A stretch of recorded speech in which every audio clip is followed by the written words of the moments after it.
CJ Roy ಆತ್ಮಹತ್ಯೆ ಪ್ರಕರಣಕ್ಕೆ ಇದೀಗ ಕ್ಷಣಕ್ಕೂ ಕೂಡ ಟ್ವಿಸ್ಟ್ಗಳು ಸಿಗ್ತಾ ಇದೆ. ಫಸ್ಟ್ ಟೈಮ್ ಆರೋಪಿಗಳಿಲ್ಲದಂತಹ ಯುಜಿಆರ್ಗೆ ಎಸ್ಐಟಿ ರಚನೆ ಮಾಡಲಾಗಿದೆ. ಈ ಹಿಂದೆ ಕೊಲೆ ವಂಚನೆ ಸೇರಿ ಹಲವು ಪ್ರಕರಣಗಳಲ್ಲಿ ಎಸ್ಐಟಿಯನ್ನ ರಚನೆ ಮಾಡಲಾಗಿತ್ತು. ಈಗ ಕೊಲೆ ವಂಚನೆ ಸೇರಿ ಹಲವು ಆರೋಪಕ್ಕೆ ರಚನೆ ಆಗಿತ್ತು. ಮೊದಲ ಬಾರಿ ಆರೋಪಿಗಳಿಲ್ಲದ ಯುಡಿಆರ್ ಎಸ್ಐಟಿಯನ್ನ ರಚನೆ ಮಾಡಲಾಗಿದೆ. ಗನ್ ಫೈರ್ ಮಾಡಿ ಆತ್ಮಹತ್ಯೆ ಕೇಸಲ್ಲಿ ಆರೋಪಿಗಳಿಲ್ಲ. ಯುಜಿಆರ್ನಲ್ಲಿ ಅನುಮಾನಾಸ್ಪದ ಆರೋಪಿಗಳಾದರೂ ಇರ್ತಾ ಇದ್ರು, ಆದರೆ ಯಾರೂ ಕೂಡ ಇಲ್ಲದಿರೋದು. ಆದರೆ ದೂರಿನಲ್ಲಿ ಯಾವುದೇ ಆರೋಪಿಗಳ ಹೆಸರು ಕೂಡ ಇರೋದಿಲ್ಲ.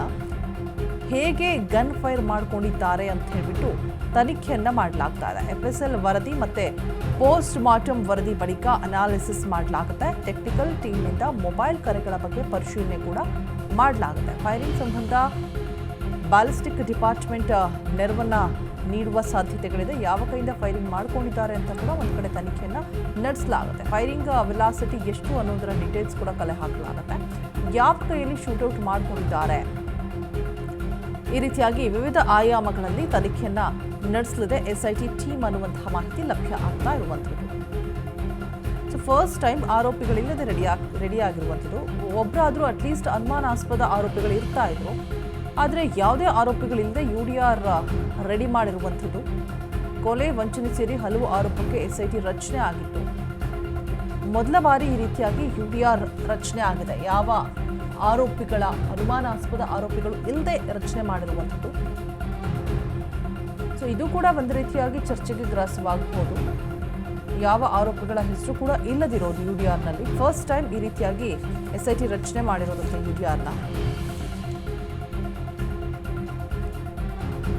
ಗನ್ ಫೈರ್ ಮಾಡಿ ಆತ್ಮಹತ್ಯೆ ಮಾಡಿಕೊಂಡಂತಹ ಸಂದರ್ಭದಲ್ಲಿ ಉದ್ಯಮಿ ಬಗೆಗಿನ ದೂರಿನಲ್ಲಿಲ್ಲ ಆರೋಪಿಗಳು ಯಾಕೆ, ಈ ರೀತಿಯಾಗಿ ಹಲವು ಪ್ರಶ್ನೆಗಳು ಹುಟ್ಟುತ್ತೆ. ಅಟ್ಲೀಸ್ಟ್ ಅನುಮಾನಾಸ್ಪದ ಆರೋಪಿಗಳಾದರೂ ಕೂಡ ಇರ್ತಾ ಇದ್ರು. ಯಾವ ಕೈಯಿಂದ ಗನ್ನನ್ನು ಫೈರ್ ಮಾಡ್ಕೊಂಡಿದ್ದಾರೆ ಅನ್ನೋದ್ರ ಬಗ್ಗೆ ಕೂಡ ತನಿಖೆಯನ್ನ ಮಾಡೋದಕ್ಕೆ ಮುಂದಾಗ್ತಾ ಇರುವಂಥದ್ದು. ಆದರೆ ಸಿಜೆ ರಾಯ್ ಪ್ರಕರಣದಲ್ಲಿ ಆರೋಪಿಗಳೇ ಇಲ್ಲ, ಹೇಗೆ ತನಿಖೆ ಮುಂದುವರಿಯುತ್ತೆ? ಸಾಮಾನ್ಯವಾಗಿ UDRನಲ್ಲಿ ಆರೋಪಿಗಳಾದರೂ ಕೂಡ ಅವರ ಬಂಧನ ಮಾಡೋದಕ್ಕೆ ಸಾಧ್ಯಗಳಿಲ್ಲ. ಆರೋಪಿಗಳಿದ್ರೂ ಕೂಡ ಅವ್ರನ್ನ ಬಂಧಿಸೋದಕ್ಕೆ ಸಾಧ್ಯ ಇಲ್ಲ ಅಂತ ಕೂಡ ಇರುವಂಥದ್ದು. ಪ್ರಚೋದನೆ ನೀಡಿದ್ದಾರೆ ಅಂತ ಹೇಳ್ಬಿಟ್ಟು ಆರೋಪ ಮಾಡಿದ್ರೂ ಕೂಡ ಅದು ಸಾಬೀತು ಮಾಡೋದಕ್ಕೆ ಬೇಕಾದಂಥ ಗಟ್ಟಿ ಸಾಕ್ಷಿಗಳು ಬೇಕಾಗಿರುತ್ತೆ. ಸೊ ಅದು ಯಾವುದೂ ಇಲ್ಲದೆ ಅರೆಸ್ಟ್ ಮಾಡೋದನ್ನು ಕೂಡ ಕಷ್ಟ ಆಗುತ್ತೆ. ಹೀಗಾಗಿ UDR ಕೇಸ್ನಲ್ಲಿ ಅಪಘಾತ ಕೇಸ್ನ ರೀತಿಯಲ್ಲಿ ನೋಡಲಾಗತ್ತೆ.